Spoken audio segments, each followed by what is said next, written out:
Good morning, students. In today's lesson, we are going to. Yesterday, we have all about discussed about the posture. What is posture, and the types of postural deformities. So, in today's lesson, we are going to discuss about the concept of the posture in a more elaborative way, and what are those postural deformities which we are going to study. Generally, we talk about the posture. We have already discussed it. Ki there are generally means posture.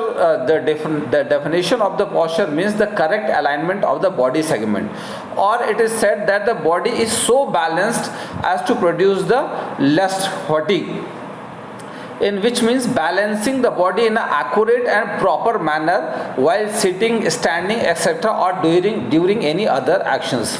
It means that the body should be properly balanced, and when the body will be balanced, in single words it will, when the body parts are in a proper alignment. So the definition and the concept of the posture is that the good posture is said that when the body would be in a correct alignment, all the segments of the body would be in a correct alignment, or you can say the posture in which the body is so balanced as to produce the least fatigues. It means balancing the body in accurate and proper manner while sitting, standing, etcetera और during any other action. इसका मतलब होता है सीधा सीधा कि good posture या concept posture उसको कहते हैं जिसमें बॉडी ऐसी किसी भी अवस्था में हो वो प्रॉपरली बैलेंस हो और सबसे कम थकान की अवस्था प्रोड्यूस करती हो, या बॉडी के जो सेगमेंट्स हों, जितने भी बॉडी के पार्ट्स हैं, वो एक करेक्ट अलाइनमेंट में हो, वो प्रॉपर अलाइनमेंट में हो, उसी को जो है वो पॉस्चर कहते हैं. Definition concept of posture. अगर बात करें तो पोस्चर की इंपॉर्टेंस क्या है, तो importance are one's personality can be judged. So better balance, agility and overall physical performance. आपकी बेटर कॉन्फिडेंस लेवल दिखता है, परफॉर्मेंस लेवल दिखता है, और आपकी एजिलिटी, फ्लेक्सिबिलिटी और ये सारी चीज़ें, न्यूरोमस्कुलर कोऑर्डिनेशन डेवलप होता है. Helps in maintaining proper manner of standing, sitting, walking of one's body. और ये जो प्रॉपर करेक्ट अलाइनमेंट है ये आपको हेल्प करता है कि आपका खड़े होने का तरीका सीधा हो, बैठो तो आप बिल्कुल स्ट्रेट बैठो, वॉकिंग का भी आपका तरीका बिल्कुल हो जैसे होता है. It is a measure of one's alertness, और ये आपकी अलर्टनेस को भी मेज़र करता है, आप अपने पॉस्चर्स को लेकर कितना अलर्ट हो. Has a better alignment which translates into less injuries. अगर आपकी बॉडी करेक्ट अलाइनमेंट में होगी, करेक्ट लाइन में होगी, तो आपको इंजरी के चांसेस जो है, जब भी आप मूवमेंट करते हो तो उस समय इंजरी के चांसेस भी बहुत कम होंगे. Last, recovers quicker from exercise और physical exertion and feels more energetic. और जब भी आप कुछ एक्सरसाइज करते हो या कुछ थकान की अवस्था होती है तो ये क्या करती है, आपको तुरंत रिकवर करती है, तुरंत रिकवरी में हेल्प करती है. अब जनरली बात करते हैं कॉजेज़ ऑफ पुअर पॉस्चर के, तो जनरली सबसे पहले जान लीजिए कि कौन कौन से पॉस्चर्स होते हैं जो postural deformities you have to study in this chapter. सबसे first one is knock knees, second one is flat foot, round shoulders, lordosis, kyphosis, bolex और scoliosis. ये आपको पोस्चरल डिफॉर्मिटी पढ़नी है, ये क्या होता है और इनके करेक्टिव मेजर्स क्या क्या हैं और इनके कॉजेज़ क्या क्या हैं. तो यहाँ को जनरल कॉजेज़ दे दिए हैं जो पुअर पोस्चर के होते हैं. जैसा आपने देखा है कि इंजरी व्हेन बोन, लिगामेंट और muscles is injured, it weakens the support to that. Means कि जब भी आपको कहीं कुछ चोट लग जाती है तो चोट लगने की वजह से आपके लिगामेंट और मसल्स जो है वो इंजर्ड हो जाते हैं, उससे आपका जो सपोर्ट सिस्टम है बॉडी का वो कमज़ोर हो जाता है, और ये भी एक कारण है पुअर पोस्चर के. Second one is disease causes the joints to lose their strength and mobility. कई बार आपने देखा बूढ़े लोगों को क्या होता है कि जॉइंट्स में कुछ पेन होने लगते हैं, तो वो भी क्या होता है ठीक से नहीं चल पाते हैं, कुछ लगड़ा के चलते हैं, कुछ वैसे चलते हैं, तो कुछ भी डिजीज़ हो सकता है, उसकी वजह से भी पॉस्चर पुअर हो सकता है. After that heredity deformities like kyphosis and flat foot are sometimes due to heredity factor. कुछ ऐसी हेरिडिटी का मतलब होता है जो आप पेरेंट्स से आप अपने जो है वो लेके आते हो, ठीक है, तो उसमें कुछ ऐसा है जो काइफोसिस और फ्लैट फुट है जो आपको पेरेंट्स से मिलता है, और कुछ ऐसे हेरिडिटी फैक्टर्स भी हो सकते हैं पुअर पॉस्चर के रिस्पॉन्सिबल. आफ्टर ओवरलोड, ओवरवर्क और fatigue also results in a poor posture. इसका मतलब होता है कि कई बार क्या होता है, आप देखो जो हद से ज़्यादा समय, जैसे आप बहुत समय तक कुर्सी पर बैठे रहते हो तो इस तरह से रेस्टलेस फील करने लगते हो, तो वो भी एक पुअर पॉस्चर का कारण है। या कुछ हैवी वेट बार बार उठाते हो, ट्रैवल करते हो, तो उसकी वजह से भी बोन्स अगर सॉफ्ट हो जाती हैं तो वो अपना अलाइनमेंट चेंज कर देती हैं। तो that is also one of the reason, the cause of the poor posture. And after that lack of exercise, the maintenance of erect posture requires strength and endurance। Means lack of exercise का मतलब है if you do the exercise, आप बिल्कुल erect रहते हो, आपके body position, आपका spinal position बिल्कुल erect रहता है। लेकिन जब आप एक्सरसाइज नहीं करते हो तो आपका स्ट्रेंथ, एंडोरेंस, फ्लेक्सिबिलिटी, जो मोटर कंपोनेंट्स हैं वो आपके डिक्रीज हो जाते हैं, और ये भी one of the reason, it is also one of the reason for the poor posture। अब now we will talk about the common postural deformities। अब कॉमन पॉस्चरल डिफॉर्मिटीज़ की बात करें तो पॉस्चरल डिफॉर्मिटीज़ का मतलब होता है जैसे जो आपका पॉस्चर है करेक्ट अलाइनमेंट में, उसमें कुछ ना कुछ चेंजेस आ जाना, उसी को पॉस्चरल डिफॉर्मिटीज़ कहते हैं। कुछ डिफॉर्म हो जाना, उसी वर्ड को क्या कहते हैं, डिफॉर्मिटी कहते हैं। अब सिंगल वर्ड में बात करें तो अमूमन हम जब भी पॉस्चरल डिफॉर्मिटीज़ की बात करते हैं तो we use to talk about exaggerated curvature of spine. Exaggerated curvature of spine का मतलब जो स्पाइन का कर्वेचर है वो जो उसका नॉर्मल फॉर्म है, जो उसका करेक्ट अलाइनमेंट है, मीन्स जो वर्टिब्रल कॉलम की स्पाइन है जो उसका नॉर्मल फॉर्म है, उसमें कुछ चेंजेस हो जाना, या तो कभी कभार ज़्यादा हो जाती है और कहीं कहीं कम हो जाती है। तो ये एक्चुअली यहाँ पे एग्जैगरेटेड का मतलब ज़्यादा से है कि कर्व जो है वो ज़्यादा हो जाता है, इसलिए हो जाता है। तो ये दिया हुआ है। जनरली क्या होता है कि जो स्पाइन का कर्व होता है, ठीक है, वो वेरियस, अगर वो नॉर्मल से ज़्यादा थोड़ा सा डिफॉर्मिटी हो जाए तो बहुत सारी डिफॉर्मिटीज़ को राइज दे देता है। इंपॉर्टेंट थिंग इज़ ये आपका जो वर्क एफिशिएंसी है वो बहुत ज़्यादा रिड्यूस कर सकता है और इंडिविजुअल को बहुत मेंटल हेल्थ प्रॉब्लम हो सकती है। तो सबसे पहले अगर हम बात करते हैं स्पाइनल कर्वेचर की, तो स्पाइनल कर्वेचर जो है वो बहुत इम्पॉर्टेंट है, और वो क्या करता है कि आपका मीन्स अलाइनमेंट जो शेप है वर्टिब्रल कॉलम का, वो उसको बिल्कुल आपको क्या करना है, प्रॉपर रखना है। और जनरली क्या होता है, ये वेट और या आपका सिटिंग स्टेटस है, ये जब आप एक लिमिट से ज़्यादा करते हो तब इस वजह से होता है। अब हम बात करते हैं कि कौन कौन से एक्चुअली पॉस्चरल डिफॉर्मिटीज़ होते हैं, लेकिन हम सबसे पहले बात करते हैं नॉक-नी की। तो जब नॉक-नी की बात करेंगे तो नॉक-नी जो पॉस्चरल डिफॉर्मिटीज़ होती है वो जनरली लेग्स में होती है। लेग्स का मतलब होता है जो घुटने होते हैं वो आपस में जुड़ते हैं।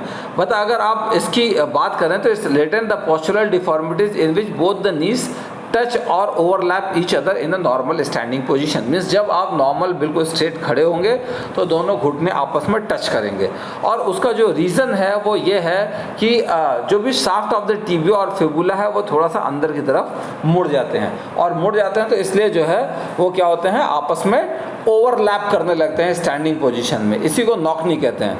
वैसे अगर बात करें, we use to talk about the knock knee, it is generally common, you will see in the girls, most of the girls they are knock knee, उनका टच होता है, और in the students also early age of the childhood वो knock knee होते हैं। लेकिन जैसे जैसे बच्चा ग्रो अप करने लगता है, बढ़ने लगता है, ठीक है, तो उनका ये प्रॉब्लम जो है वो शॉर्ट आउट होने लगता है। बच्चे का नॉक-नी अपने आप ठीक होने लगता है जब कैल्शियम बॉडी में डिपोजिशन होने लगता है, तो इसलिए वो जनरली ठीक होने लगता है। लेकिन जब बड़े होने के बाद भी बच्चे का घुटना सही ना हो, मीन्स उनके घुटने के बीच में गैप ना हो, ठीक है, तो उस अवस्था को जो है वो क्या कहते हैं, नॉक-नी कहते हैं। और एक्चुअली बात कर रहे हैं नॉक-नी की, तो नॉक-नी का जो टर्म है वो जो वर्ड है वो जेनुवेल्गम, मीन्स साइंटिफिक नेम उसका जेनुवेल्गम है। और जेनुवेल्गम का मतलब होता है कि जेनु का मतलब होता है नीज, और बेल्गम का मतलब होता है बेंट होना, ठीक है, जो बाहर की तरफ बेंट हो जाए। तो इट्स एक्चुअली जो जेनेरिक वर्ड है इसका जेनुवेल्गम, GENUVALGUM, और लैटिन वर्ड जो जेनु है उसका मतलब होता है नीज, फिर से जेनु का मतलब होता है नीज, और वेल्गस का मतलब होता है बेंट होना, मीन्स आउटसाइड की तरफ बेंट होना। तो ये कंडीशन है पॉस्चरल डिफॉर्मिटीज़ की, जहाँ नीज आपस में टच होते हैं, rub together while walking standing, and the feet and the ankles are far apart then normal. और जब वो जुड़ते हैं आपस में तो एंकल्स क्या हो जाते हैं, वो थोड़ा दूर हो जाते हैं, थोड़ा अलग अलग हो जाते हैं। तो इस चीज़ को कहते हैं कि मीन्स नॉकनी, इंडिविजुअल नॉकनी हो गया। अब बच्चों में थोड़ा इनिशियल स्टेज में देखेंगे तो आप अक्सर होता है, लेकिन बड़े हो जाने के बाद ये रेक्टिफाई हो जाता है। गर्ल्स में बड़े होने के बाद भी आपको दिखेगा अमूमन नॉकनीस, है ना, तो इस वजह से थोड़ी प्रॉब्लम होती है। अब जो कॉजेज़ ऑफ नॉकनीज है वो नॉर्मल कॉजेज़ हैं। सबसे पहला weakness of the muscles and ligaments, चूँकि कैल्शियम की वजह से होता है, मसल्स और लिगामेंट्स कमज़ोर हो जाते हैं, इस वजह से भी नॉकनी होता है। ओवरवेट बॉडीज़, बॉडी का जब ओवरवेट, जब बहुत ज़्यादा मोटापा हो जाता है तो भी नॉकनीज होता है। After that lack of vitamin D, ठीक है, विटामिन डी का मतलब होता है कि जब भी मीन्स विटामिन डी की कमी हो जाती है बॉडी में तो भी जो है नॉकनीज हो जाता है। और ये मेन होता है जो मिनरल्स लाइक कैल्शियम और फास्फोरस होते हैं वो बॉडी में कम हो जाते हैं, तो इनकी वजह से होता है। और बोन्स जो होते हैं, जॉइंट्स, वो रिकेट्स, ऑस्टियोपोरोसिस या आर्थराइटिस जैसे बीमारी जो है वो नॉकनी में कंट्रीब्यूट करती है और बाद में ये प्रॉब्लम होने लगती है। अब सबसे पहले आपको इसको नॉकनी का जो है मेन, इसको कैसे रेक्टिफाई किया जाएगा ये आपको लिखना है। तो आप इसके लिए डेली साइकिलिंग कर सकते हो 20 to 30 मिनट्स, हॉर्स राइडिंग कर सकते हो, ठीक है, जो नेचुरली उसमें गैप होता है, दोनों नीज़ के बीच में आप तकिया रख के उसको दबा सकते हो या सो सकते हो, या कुछ भी 15 से 20 मिनट तक कुछ डेली एक्टिविटीज़ कर सकते हो, जिसकी वजह से भी नॉकनी ठीक हो सकता है। ये कुछ स्पेशल शूज़ भी डिज़ाइन होते हैं जिसकी वजह से नॉकनी को सही किया जा सकता है। आफ्टर दैट आप कई योग के आसन, पद्मासन, गोमुख आसन या कुछ यौगिक पोजेस डेली परफॉर्म कर सकते हो नॉकनी को ठीक करने के लिए। अब नेक्स्ट की बात करते हैं, तो नेक्स्ट जो डिफॉर्मिटीज़ है वो होता है फ्लैट फुट। अब फ्लैट फुट आपको ऑलरेडी बता दिया है कि जो आपका पैर का तलवा होता है, ये डिफॉर्मिटी ऑफ द फीट है, उसमें क्या होता है, जो आर्क होता है वो कोलैप्स हो जाता है। मीन्स जो आप जब भी अपने पैर का तलवा देखोगे तो नॉर्मल जो भी फुट्स होते हैं, ठीक है, उसमें means the appearance of the flat foot are natural common in infants. आपको natural, you will see a natural curve in the infants और समथिंग लाइक दैट। सो जब भी फ्लैट फुट होता है, so these curves what happens, usually they disappears when they attain the adolescence and adulthood. जब भी normal होता है, जब बड़े हो जाने के बाद क्या होता है कि adulthood stage when your these curves disappear, और जब ये कर्व डिसअपियर होता है means arch of the foots are collapsed during the adulthood stage. और इसी अवस्था को क्या कहते हैं, जब ये डिसअपियर हो जाता है तो इसी अवस्था को कहते हैं flat foot. This stage is known as a flat foot and it is also a common postural deformity. Generally आप बच्चे में देखोगे, जब बच्चा ऐसे करता तो होता है, बड़े होने में जनरली जब अगर आर्क है तो इट्स ओके, और कोलैप्स हो जाता है तो it is called as a it is called as a कि means it disappears, so it is called as a postural deformity. और इम्पॉर्टेंट थिंग इज़ दैट कि अब आप बोलोगे पोस्चरल डिफॉर्मिटी हो गया तो इससे क्या क्या प्रॉब्लम हो सकती है। तो जनरली मेन प्रॉब्लम जो होती है कि जब भी आप खड़े होगे, स्टैंडिंग होगा उसमें डिफ़िकल्टी होगी, आप भागोगे उसमें डिफ़िकल्टी होगी, यू विल फील पेन, ठीक है, जब भी पैर में होगा तो इस तरह का पेन होगा। अब जनरली मीन्स आप कौन कौन सी एक्सरसाइज कर सकते हो इसको ठीक करने के लिए ये बताया जा सकता है। अब इसके जो मेन कॉजेज़ होते हैं फ्लैट फुट के वो सेम होते हैं कि पैर की जो मसल्स होती हैं वो वीक होती हैं, ankles, lowers leg can not bear body weight, आपका बॉडी का वेट ज़्यादा हो जाता है तो वो उसको बियर नहीं करते हैं, ये होता है। और एक सबसे इम्पॉर्टेंट कारण होता है कि आपके जूते, आज की डेट में बहुत स्टाइलिश जूते पहनते हो, that is also the shoes, if you are wearing uncomfortable shoes, the shoes which don't have the arch, that is also one of the main cause of the flat foot. So if you are carrying a heavy load for a longer duration, that is also one of the cause of the flat foot. So means how you can rectify it, that can be means it is given कि क्या क्या करना है। So आपको heal वाले shoes पहनना है। Heel walking involves walking on the heels with the whole body weight on the heels. आपको हील्स पे चलना है तो भी आर्क बन सकता है। फिर आपको टोस पे भी चलना है, अंदर की तरफ टोस करके intrinsic muscles of the foot, तो भी बॉडी का आर्क बन सकता है ना। स्पेशल डिज़ाइन शूज़ आप पहन सकते हो बॉडी के आर्क बनाने के लिए। You can do the skipping, और पैर के तलवों के बीच में बॉटल रख के आप उसको रोल कर सकते हो। यू कैन डू द योगिक आसन लाइक वज्रासन, या कुछ ऐसा टोनिंग जिसमें मसल्स टोन होती हैं, हिप्स, थाइज, या कुछ काप्स इन्वॉल्व होते हैं। इस तरह की चीज़ों को आप कर सकते हो फ्लैट फुट से बचने के लिए। अब अब बात करते हैं नेक्स्ट पोस्चरल डिफॉर्मिटी की। तो next postural deformity which you have to study is called as a round shoulder. तो राउंड शोल्डर जो है एक इस तरह का posture, it is a postural deformity in which the shoulders are drawn, the head is extended with the chin pointing forward. इसका मतलब होता है characterize by the means drooping of the shoulder. Shoulder आगे की तरफ आप देखोगे ऐसे लीन हो जाएगा, आगे की तरफ शोल्डर ऐसे झुक जाता है अमूमन बच्चों का। ड्रूप शोल्डर आगे की तरफ ड्रूप हो जाएगा which appears round and slightly forward bending of the back, और ये पीछे की तरफ ये आगे की तरफ झुक जाएगा और ये पीछे अंदर डिप्रेशन ऑफ द चेस्ट और इस तरह से हो जाएगा। इसी बीमारी को राउंड शोल्डर्स कहते हैं। जनरली आप देखो, आप स्टाइल में खड़े होने के चक्कर में, अनकंफर्टेबल क्लॉथ्स पहनने के चक्कर में इस तरह की डिफॉर्मिटी जनरली इंडिविजुअल्स को हो जाती है। और जो बहुत सारे फैक्टर्स हैं, जो और भी बहुत सारे फैक्टर्स हैं जो राउंड शोल्डर्स को प्रमोट करते हैं, जैसे due to poor posture while working, faulty furniture, आपके घर का फर्नीचर ठीक नहीं है और उसमें राउंड शोल्डर्स होते हैं। रॉन्ग हैबिट ऑफ सिटिंग और standing, carrying a heavy load on the shoulder, shoulder पे आप देखो बैग क्या करते हो, एक साइड ऐसे टांग के किए रहते हो, वो भी एक वन ऑफ द रीजंस कि जो हो जाता है। और बहुत सारे अनकंफर्टेबल क्लॉथ्स आप वियर करते हो, या कुछ ऐसे अनकंफर्टेबल हील शूज़ या tight fitting clothes, white belts, there are so many factors which is responsible for the round shoulders. अब नेक्स्ट बात करते हैं तो राउंड शोल्डर्स का आप क्या कर सकते हो, प्रिकॉशनरी एक्सरसाइज इसको करने के लिए, राउंड शोल्डर्स से बचने के लिए। तो जो मेन है, एक और दिया हुआ है, by sleeping on one side, एक साइड सोते हो तो भी राउंड शोल्डर्स हो जाते हैं। प्रिकॉशनरी जो है वो means never slouch while sitting and walking and always stand with a flat back position, means जब भी आप खड़े होते हो तो बिल्कुल इरेक्ट खड़े रहो। Those who have round shoulder should not wear tight fitting clothes, avoid high heel shoes. अगर आपका राउंड शोल्डर है तो आप एक तो आप क्या करते हो, बिल्कुल सीधा स्लाउच ऐसे झुक के नहीं खड़े होते हो, बिल्कुल स्ट्रेट खड़े होते हो। दूसरा क्या होता है, बहुत टाइट फिटिंग क्लॉथ्स आप नहीं पहनते हो, आपको नहीं पहनना चाहिए। You did not have to wear the tight fitting clothes. High heel shoes भी आपको अवॉइड करना चाहिए। जो फर्नीचर्स है वो सेम कारण है, आपको बिल्कुल ठीक होना चाहिए। और उसके बाद जो मीन्स कंफर्टेबल फर्नीचर्स पे होना चाहिए। और आपको कुछ ऐसे एक्सरसाइज हैं जो हेल्प कर सकते हैं राउंड शोल्डर्स में, that is hang on the horizontal bar for some time. आपको हॉरिजॉन्टल बार पे लटकना है या आपको चिनअप्स आप लगा सकते हो। कुछ यौगिक टेक्निक्स जैसे चक्रासन, धनुरासन, ठीक है, शलभासन, ये सब भी रेगुलर बेसिस पे आप कर सकते हो, है ना। फिर इस तरह की कुछ एक्सरसाइज कर सकते हो जिससे राउंड शोल्डर्स जो है वो ठीक हो सकता है।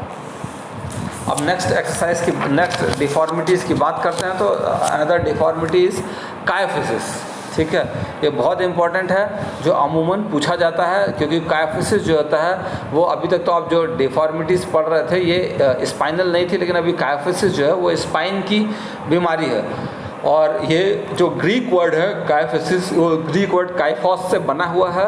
Kyphosis is made of Greek word kyphos, जिसका मतलब होता है हम्फ, पीछे की तरफ कुबड़ निकल के आ जाना। Yesterday also in next class also I have discussed it, क्या होता है। तो it is the condition where abnormal curvature of the spine occurs in the backward or posterior curve or reversal of the posterior curve, often causing depression of the chest is also known as, और इसको कई बार kyphosis को भी हम back भी बोलते हैं। In single lines ये आपको दिया, deformity of the spine which there is an increase in exaggeration of the backward curve. आप देखो तो आप जब बैठते हो तो अमूमन हम लोग जब पढ़ने के लिए बैठते हैं तो हम लोग स्ट्रेट सिटिंग पोजीशन में नहीं बैठते, हम लोग ऐसे करके बैठते हैं इस तरह से। तो क्या होता है, ये चेस्ट अंदर की तरफ डिप्रेस हो जाता है, अंदर धस जाता है, पीछे की तरफ आप देखोगे कि हम कुबड़ नुमा स्ट्रक्चर निकल आता है और इस तरह से शेप हो जाता है बॉडी का। सी द डायग्राम, ऐसे इस तरह से शेप हो जाता है बॉडी का। आपको दिखाते हैं जो नॉर्मल स्पाइन का डेफिनेशन है, ये इस तरह से, इस तरह से हम बैक निकल आती है। तो इसी अवस्था को क्या कहते हैं, काइफिसिस कहते हैं, पीछे हम बैक निकल के आ जाना। तो उसी अवस्था को कहते हैं chest, it's the depression of the chest comes inside, और आफ्टर दैट वो exaggeration of the posterior part towards the outside, बाहर की तरफ निकल आता है, बैकवर्ड कर्व ज़्यादा निकल आता है, that is called as a kyphosis. और स्पाइन जो है वो स्पाइन की वजह से होता है, स्पाइन अंदर की तरफ धस जाता है और बाहर की तरफ पीछे से सी शेप फॉर्मेशन में चला आता है, तो इसी अवस्था को क्या कहते हैं, काइफेसिस कहते हैं। कई बार इसको राउंड बैक भी कहते हैं, ऐसे गोला आकार, या हम्प बैक भी कहते हैं, इस अवस्था को राउंड बैक या हम्प बैक भी कहते हैं। So you should remember it, kyphosis is also known as with the name of round back और a hump back, and it occurs in the spine, और स्पाइन क्या होता है, अंदर की तरफ धस जाता है ना, बैकवर्ड, और जो बैकवर्ड कर्व है स्पाइन वो बाहर की तरफ, सॉरी स्पाइन जो है वो पीछे की तरफ बाहर निकल आता है, हम्प एक निकल आता है, और जो कंडीशन है वो मीन्स जो चेस्ट है वो अंदर की तरफ डिप्रेशन होना चाह जाता है, depression of the chest, generally you will see in the girls. और बात करें इसके कॉजेज़ की, तो काइफेसिस के बहुत सारे कारण हैं। सबसे पहले इंपॉर्टेंट कारण है malnutrition, illness, deficiency of pure air, insufficient exercise, rickets हो सकता है, कुछ हैवी लोड्स उठा सकते हो, और so many reasons are there. और जो भी इसके करेक्टिव एक्सरसाइज है काइफेसिस के, इट्स परफॉर्म धनुरासन regularly, bend your head backward in standing position, bend your head and backward in standing position, reverse sit up, पीछे के साइड से आप सिटअप्स लगाओ, परफॉर्म भुजंगासन, ये कुछ ऐसे एक्सरसाइज दिए हैं जो आप डेली कर सकते हो, है ना, जिसकी वजह से आपको काइफेसिस की बीमारी ठीक हो सकती है, कुछ हद तक इरेक्ट हो सकती है। अगर बात करें नेक्स्ट बीमारी की, तो नेक्स्ट है क्या है, आपको दिया है बोलेक्स, ठीक है। तो बो लेग एक ऐसी बीमारी है जिसमें जो पैर होता है, जो जैसे आप देखते हो डिफॉर्मिटी, नॉकनी में घुटने टच होते हैं, बो लेग में बिल्कुल इसका डिफरेंट हो जाता है। बो लेग में घुटने टच नहीं होते बल्कि जगह ज़्यादा हो जाती है, वो बिल्कुल ऐसे धनुष के आकार का हो जाता है, इसीलिए उसका नाम बो दिया है। जो दोनों घुटने के बीच का पोजीशन है वो धनुष के आकार का हो जाता है, जनरली आप देखे होंगे बूढ़े लोगों में होता है। It's simply normal variation in the leg appearance. इसमें क्या होता है, outward bending of the leg हो जाता है, मीन्स जो शाफ्ट ऑफ द टिबिया और फिबुला होता है उनकी बेंडिंग आउटवर्ड बाहर की तरफ हो जाती है, और knees are wide apart and the ankles are touching. जब भी आप एंकल टच करके खड़े होगे तो जो घुटने के बीच में है वो बिल्कुल एक ऐसे धनुष के आकार का गैप दिखेगा, उसी को क्या कहते हैं, बो लेग्स कहते हैं। और it actually it founds the problem when you are walking, running और स्टैंडिंग।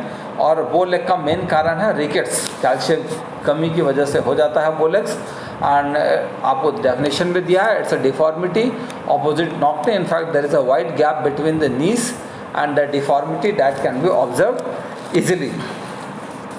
जनरली बात करें तो कंडीशंस की, तो following point should be kept in the mind, है ना। सबसे पहला जो बो लेग होता है वो क्या होता है, बच्चे जब बहुत टेंडर एज में चलने लगते हैं, बहुत स्मॉल एज में, बहुत छोटी एज में चलने लगते हैं, तो there is the chances of bow legs increases. फिर appropriate body weight with respect to the ages should be maintain. आप जैसे जैसे यू ग्रो अप तो आपका क्या होता है, बॉडी वेट इंक्रीजेस, उस वक्त भी ये प्रॉब्लम हो सकती है। That's why when you grow up your body weight should be maintained to avoid the bow legs. And after that, balanced diet is very, very, very, very important for this kind of postural deformities. If a balanced diet would be proper calcium, proper phosphorus, proper vitamin D would be taken by the body, definitely you can eradicate these kinds of deformities. अब बात करते हैं corrective measures की, कि इसको कैसे correct किया जा सकता है बो लेग्स को।